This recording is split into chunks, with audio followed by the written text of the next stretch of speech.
Eh bien bonjour à tous les gens de Multicoque Magazine. On est à bord du Lagoon 51 entre la Grande Motte où s'est terminé le salon du Multicoque et le Canet, un bateau sur lequel on a beaucoup travaillé sur la circulation, sur l'amélioration du confort de circulation et de sécurité de déplacement à bord.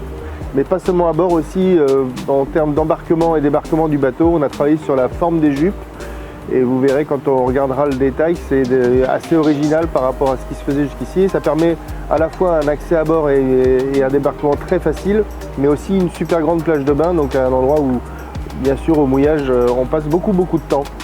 On a aussi travaillé toute la circulation d'accès à un nouveau flybridge qu'on voit juste derrière moi et qui permet de naviguer au premier étage quand il fait beau avec tout le monde en train de discuter et en même temps de naviguer. On a deux accès, ce qui permet aussi de venir s'installer dans le flybridge sans gêner le barreur ou les gens qui sont en train de manœuvrer. Et puis là encore, c'est un endroit de convivialité en plus, bien sécurisé. On a un bimini rigide au-dessus, donc la baume est au-dessus de ça.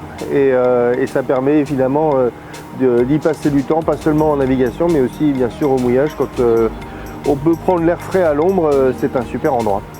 En avant du poste de bar, on a localisé deux grands bains de soleil qui seront plutôt utilisés eux au mouillage.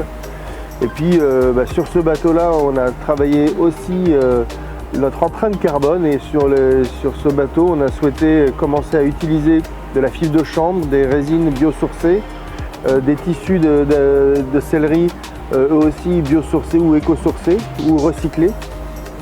On a travaillé avec Solbian un équipement de panneaux solaires qui permettent une totale autonomie au mouillage à part la clim et pour le moment le chauffe-eau, mais on y travaille. Et puis sur ce bateau-là aussi, les boiseries, alors c'est le cas de tous les lagoons, mais elles sont toutes en bois FSC, c'est-à-dire qu'on en coupe moins qu'on en fait pousser. Et ça concerne aussi bien les meubles de l'intérieur que le balsa qui fait l'âme des sandwichs. Alors ça veut dire quoi sur le Lagoon 51? Donc plus d'espace, plus de zones utilisables sur le roof, un carré libéré, et puis finalement un gréement qu'on est habitué à voir sur les autres bateaux.